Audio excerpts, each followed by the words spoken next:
Hello. Hey, hello. Good morning. I want to talk about something I'm really good at. I want to have a conversation about the power of being delusional and stepping into delusion in a very positive way because I think being delusional is very powerful. To be successful in anything that you do, you need to be high functioning and highly delusional. And I was thinking about it, and that's actually really true. I've been delusional. I have a lot of experience with this. I would call myself an expert at being delusional.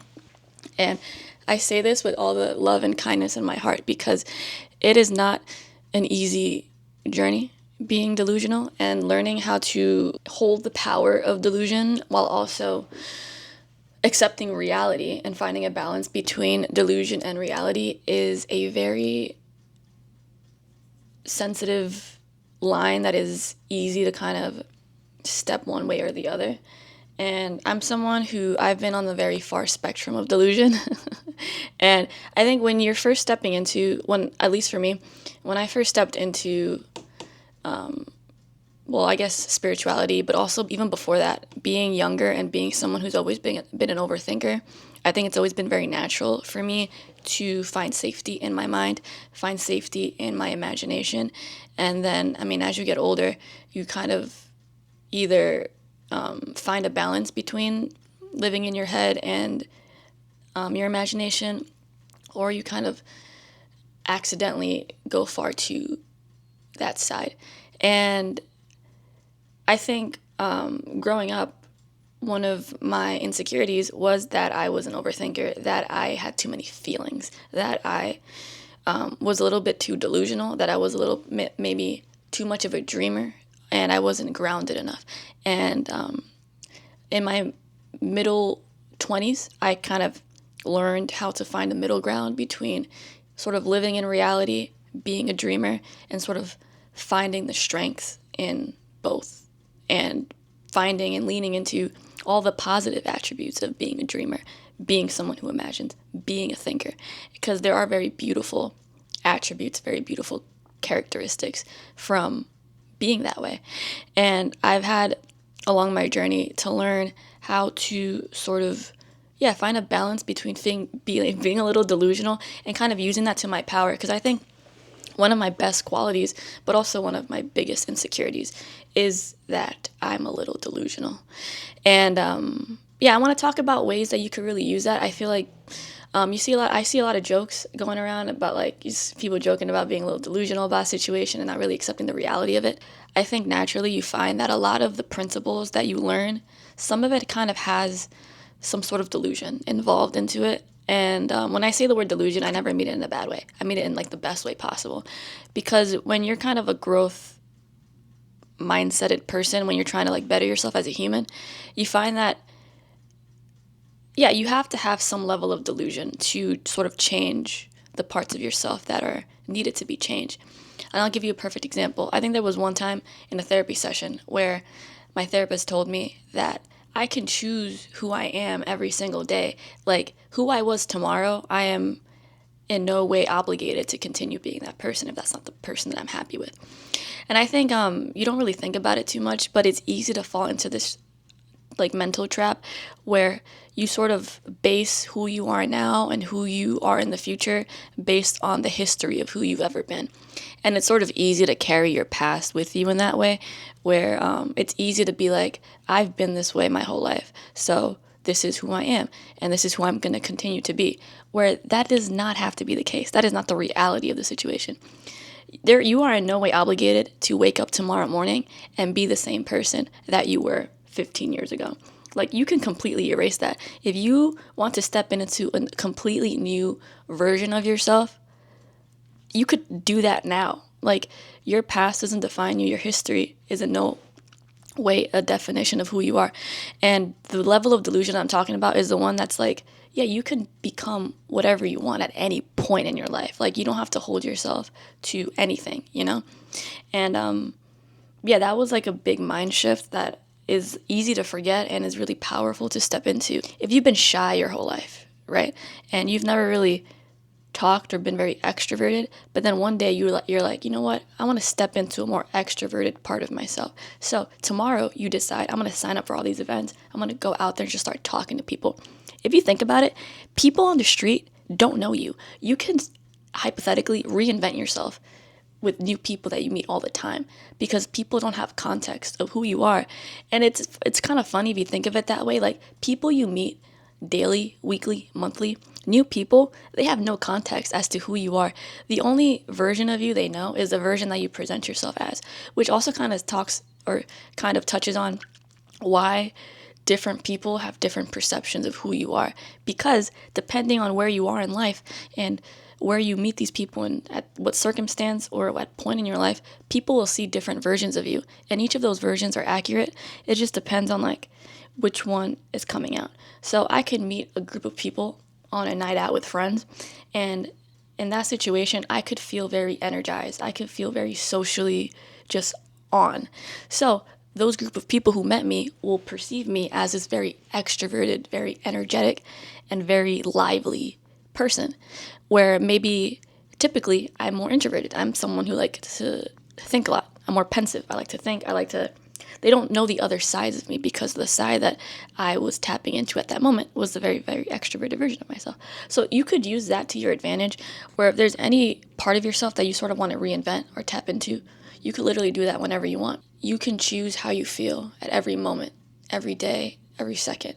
And if you feel a certain way, you don't have to feel that way for, like, you could change that way that you feel. And there are many ways you can do that. I know for me, music is really powerful.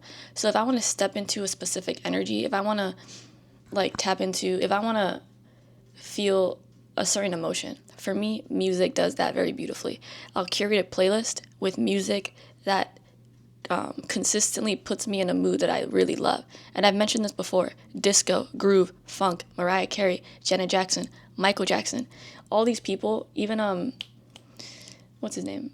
The song Never Too Much. Like, this whole genre of music consistently throughout my life has always put me in a positive mood where I could listen to this in the morning, and I know for a fact if I'm on my way to work, I'm going to be in a good mood. I could be tired, but it's going to change my energy where I could tap into a much more positive version of myself.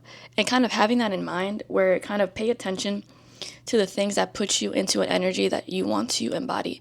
Even if you don't feel too great, which is very natural, like, you might have moments where you're really sad because you think about something that makes you sad, or you see something that makes you sad. But it's sort of reminding yourself that, like, you're in control, and, like, you can change that feeling at any point. You don't have to sit in it for so long. And the thing with being delusional is, I think that something I had to really learn is you kind of, in order for the best parts of being delusional to work, you really have to balance that with reality. So you really have to accept the reality of a situation and also find the line of, like, how much delusion is gonna be necessary to serve you. So say, like, I'm applying to jobs right now, right? So with applying for a job and really putting in your effort for a job that you really want, you need some level of delusion, because you don't want to go into it expecting the worst, being like, all right, like, realistically, what are the odds that I'm going to get this job if there's other candidates? Because if you keep thinking about the negative possibilities of a situation and you step into, like, the more negative versions of delusion, where you're like, the chances of me getting this isn't that great, like, all that stuff, you're going to step into that situation with, like, not a great energy. And, like, the vibes you're going to put out when you're at the interview process, when you're approaching the situation, when you're applying for the job, when you're interacting with those people, is not going to be your best energy. So part of the great thing about stepping into a delusional mindset is that you're putting out an energy that will invite the opportunities more likely that you would want to desire. So I think a big part of being delusional is not just sort of living in your own world, which was something that I made a lot of mistakes in, where it was sort of like I ignored reality too much and I lived too much within my delusion, within my world, where I fully ignored whatever I didn't want to be a part of that, which you can't really do. Like, you can't ignore reality.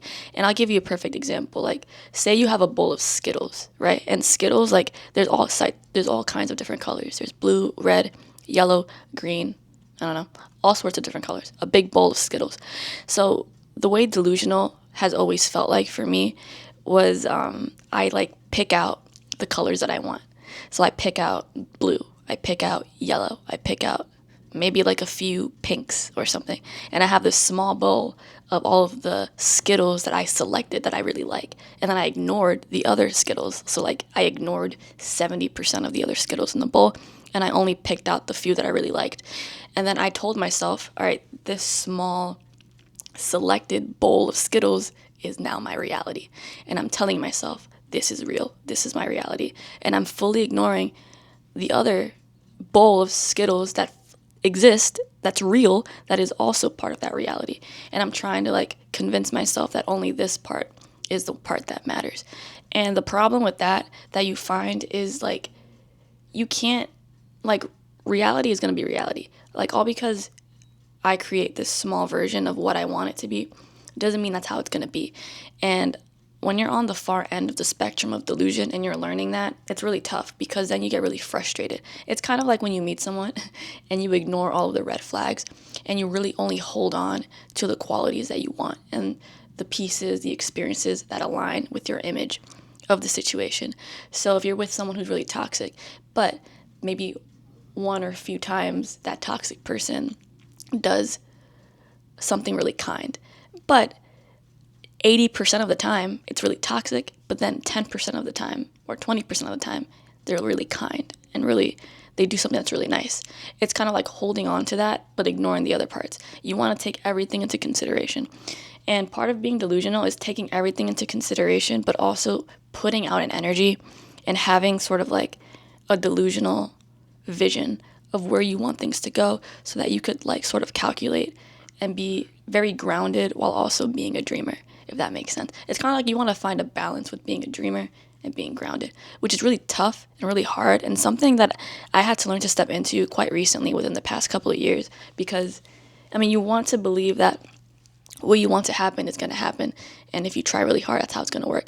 But I think, I've never really seen anything that helped me get there until I kind of learned it on my own, where it was like, you know what? Sometimes like it doesn't matter how bad I want something. I'm not going to change the reality of a situation. Like I'm going to have to work with it and find a way to like, find a balance. So when I was watching the video about the girl being like, you have to be high functioning and high delusional, what she meant by that was like, you have to be very consistent and you have to like do actions that are going to get you to where you want to go, but also have the vision and have the delusion, have like that imagination of where you want it to go to kind of get you going there. So I think the beautiful way in which being grounded and being a dreamer work together hand in hand is that being delusional and being a dreamer gives you the vision, gives you the idea, gives you the dream. Like, this is where I want it to go. This is where I want this to be. This is what's motivating me. This is where I'm getting my hope from, where I'm getting my drive from. And then the high functioning, the grounded part of you is like, all right, this is the version of me that's like on the grounds. How am I going to use the resources around me? How am I going to use the reality, the objective truth around me to try to get me as close to that dream, as close to that vision as possible? And that's a way that you can really use your reality that's real and your resources to try your best to get you as close as you can in small steps to that delusional vision of where you want to be, where you want to go. And that's what I've been learning a lot more recently, like the ways in which, like yin yang, and ways in which to find a balance between the part of you that's a dreamer and the part of you that's more grounded, because you want both. You don't want to be too grounded. You don't want to be too realistic, because it kind of strips the magic of life. It strips the magic of your story. It strips the magic of, it's like this whole experience. Because if you're too much within reality, you're too consumed in worldly problems, then you're kind of letting everything else take you on a whirlwind. Like, you're not really dreaming big. You're not like really taking advantage of you're not, it's kind of like the wonder and all the beautiful parts of childhood, the beautiful parts of like life is like the possibilities and like all the things, all the places, all the ways things can unfold for you, and like the excitement that comes from that. I think that's really that feeling of like feeling excited to be alive, is like that dreamer part of you, where like you dream. And I think from what I've seen and what I've watched and what I've read, it's like a lot of the times it's easy to get older and you kind of lose that part of you that's a dreamer, the part of you that dreams, that like looks for something to hold on to. It's easy to fall into the realities, and it could feel very dreadful and very like sad and very hopeless, because you're kind of like, this sucks. Like if you're like in a situation you don't want to be, and you keep thinking about like, well, this is my situation, like, and you don't have that dreamer part of you that's like dreaming bigger, dreaming more of like where you could be, then you really set into this idea that your situation is all that you have, and it can't get any better than this, and it can't get, this is what it is. And that's really sad, and I think that's just like limiting your life. It's limiting the magic and the light inside of you. Like it's limiting the beauty of where your life could go. And I think the beautiful part of stepping into a delusion, stepping into a dreamer part of you, which I think everybody has. Everybody is a dreamer. Just sometimes you could like bury that part of yourself because you convince yourself that it's not realistic, that it doesn't make sense, that it's childish, that it's just not realistic. But it is. Like a lot of the most successful people in life, a lot of like the greatest stories that you hear and that you read are of people who tapped into the part of themselves that is a dreamer, that is looking for something bigger, using what's around them right now to try to get them there. And yeah, I think that's really beautiful. I think it's just such a wonderful, beautiful skill to try to get better at, is using your current reality and your current situation, being resourceful. And kind of like, I mean, you could even look at it as a game. Sometimes that's how I think of it. I like to look at things as like a game. I did this as an example with my credit score. So like at the end of the day, I'm not looking to buy a house anytime soon. I'm not looking to take out a loan anytime soon. But I do like having a nice credit score. It's something I've always enjoyed doing. I don't know why. I just like the game of playing like the credit card thing. Like it's fun for me. So I like to play the game of like, let me see how I can get my credit score up as high as possible. And honestly, if you look at some things that are realistic as a game and gamify it, it could feel like a video game.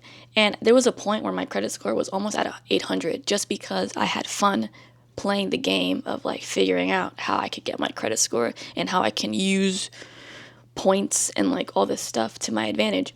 And it makes it more fun. It makes it just more enjoyable.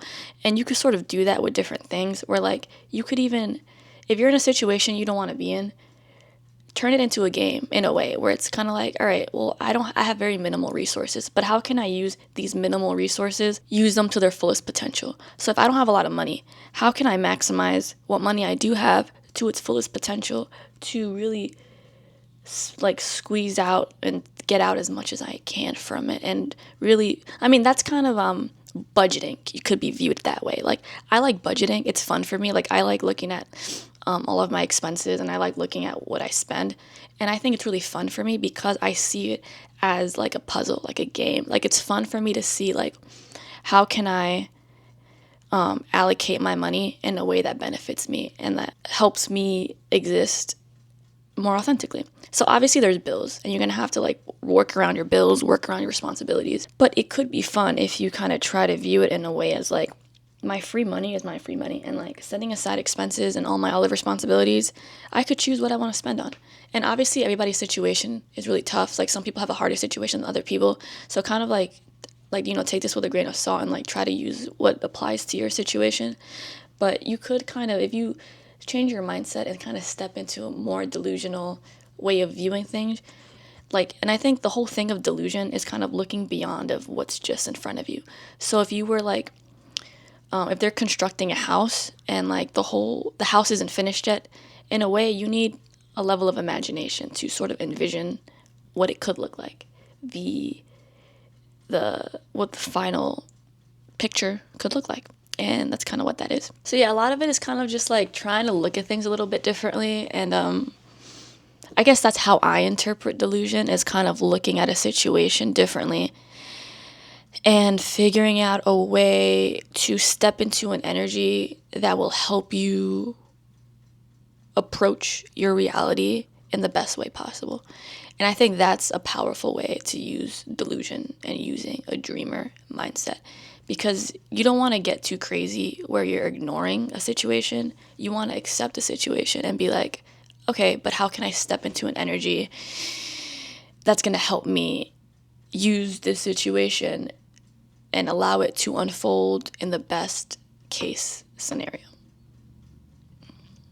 And I think that's really awesome. And that's something that I try my best to always step into. And in the moments that you do, you feel it, and it feels really nice, because a lot of this is really the energy that you carry. You know, this also kind of reminds me of how people are like, the cup is either half full, or the cup is always half empty. And that's always like a thought thing that I've thought about all the time, where I'm like, the cup could be half full or the cup could be half empty. And I think in the beginning, years ago, I was like really motivated to make sure that I always approached my life as the cup is half full. I refuted and I rejected anything that led me to believe that the cup was half empty, because I didn't want to see it that way. But then that's sort of where you tether the edge of toxic optimism and toxic positivity, because that's also something you don't want to really be in, because that's kind of goes into ignoring the reality of a situation. So the thing with being optimistic and positive also ties in with being a little delusional and being more of like a dreamer. You want to step into all of those characteristics, and a lot of that is choosing consciously to believe that the cup is half full and also the cup is half empty. You're choosing to lean into the perspective of the cup is half full, knowing that the cup is what it is. It's half full and it's half empty. Like, both exist. Not one is more true than the other. They're both equally as true. If both are true, why not just step into the perspective that just feels better?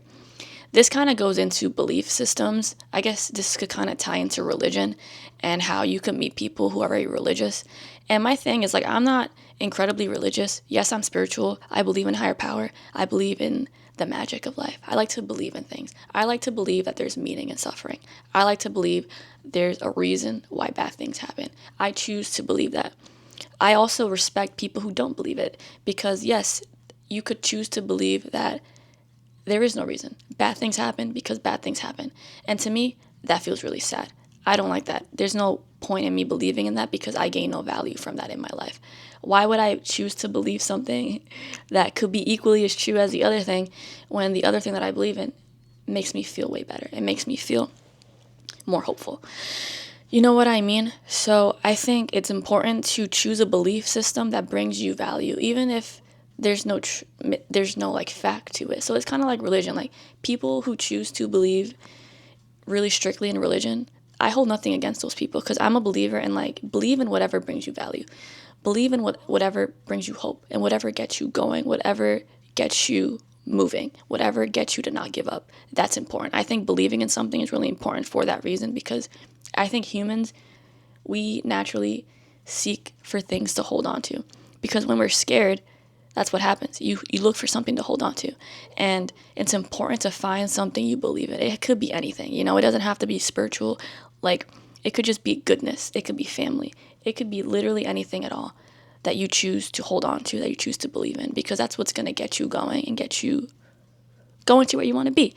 And that's kind of ties into like the whys. Like, when you're asking yourself, like, why am I doing this? Why do I want this? Why do I want to do that? A lot of that why is you finding something to hold on to, something to believe in. And that's also part of being delusional and part of being a dreamer, and using that to your advantage. Like, I know nowadays, like, the world is really tough. Like, the political climate is pretty terrible. And you could spend hours going on Reddit, going on the news, watching the news, and just kind of bumming yourself out. And you could, like, sit in that energy, like, forever, because the bad news doesn't stop. Like, there's always going to be bad news. There's always going to be bad things happening on Earth. And if you sit in it, knowing that's the reality of it, you're just going to sit in a terrible feeling your entire life. But if you accept that, yes, a big part of the world is this way. This is kind of how the situation, like, the world's never going to be perfect. The world is never going to be fully amazing. It's just the reality of the situation. So you can either sit in that, sit in a really bad situation, sit in a really bad headspace, or you can say, all right, let me try to do something that will benefit me, that will at least make today a little better, you know? And that's kind of like the headspace that I get into, where it's like I try my best to keep up with current events, keep up with things to the best that I can. Enough for me to stay informed and stay knowledgeable and stay aware, stay current, so I know how to exist within my reality. But also keeping in mind that I'm not going to absorb that energy. I'm not going to absorb that negativity. I'm going to accept it and understand that it does exist. Like, I understand the cup is half empty. That's very true. That's very real. But I'm going to choose to step into an energy that will actually benefit my day to day, that will get me moving, get me productive, get me aligning with my visions, get me aligning with my goals. Like, if I want to apply for jobs and get a job, I'm not going to sit around being really sad about how sucky the world is today. I'm going to try my best to, like, get into a good energy, listen to good music, and get myself motivated to get my own personal life going, because I think the way in which you better the world, in which you better society, is bettering yourself. Because if everybody is stuck in this really bad headspace, I mean, we don't have enough energy to help everyone come together. Like, I think there is strength to be found in bettering your own energy and bettering yourself, because in that way you inspire others to also step into their best energy, to step into their best selves, because you don't want to be around poop, you know? Like, if the whole world is filled with poop, it all starts with you cleaning out the poop around you. And then if you clean the poop around you, then someone's like, all right, let me clean the poop around me. And then everyone's cleaning the poop around themselves. And then slowly it goes out and out and out. And then little by little, the poop of all the world starts to go away. You know, that was like a silly example, but it was the one I thought of. But, you know, that's kind of how that goes. And that's kind of just what I really wanted to say here. Like, I really just want to start a conversation about just utilizing the power of delusion. And I know it's really hard, because when you're delusional, it's really easy to step into, like, the escapism, the toxic delusion, where all you see is what you want to see. And that's really dangerous and really tough to come out of. It took me a really long time to come out of that. The delusional part of the spectrum, where, like, all you see is what you want to see. But it kind of takes a lot to really remind yourself that you have to accept the current situation and kind of find a balance with seeing what you want to see, but also accepting what is there, and trying to figure out, how can I accept my situation for what it is, while also using the best parts of it to kind of try to see how I can still get an outcome that will benefit me. And maybe that outcome is letting go of that situation. But it's just kind of like stepping into, I think my biggest takeaway is trying to step into an energy that will attract and get you going into a situation that you want to be in.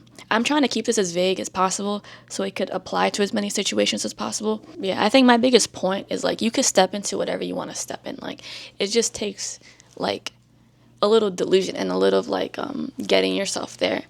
Like, I'll give you a perfect example. My mom and I were talking about, like, how she was watching a video, and the video was saying how, like, if you get dressed every morning, I think I mentioned this already before, if you don't feel too great, then do things that will get you to feeling good. Like, you don't have to sit in that terrible feeling.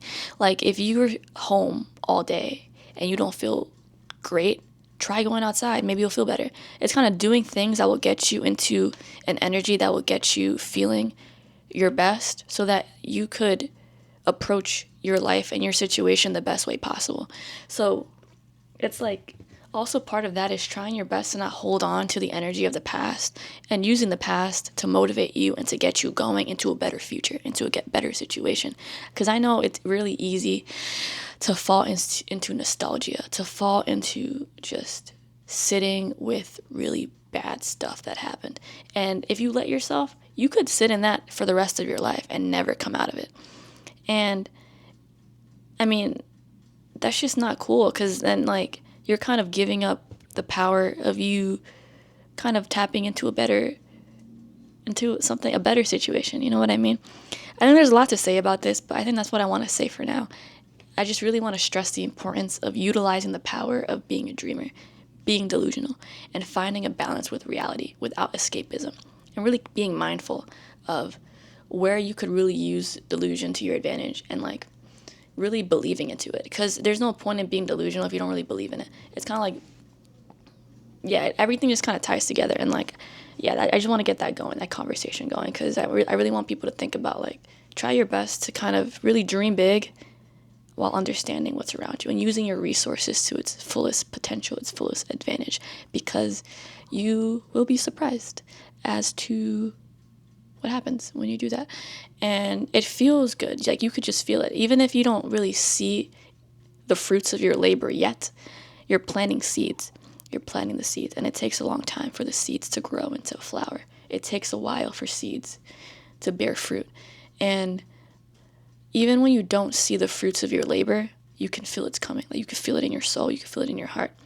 And you can feel it when you step into that energy. You can feel that things are going to work out, you know? You can feel it. So I hope that was helpful, and I hope you guys have a pretty sweet day.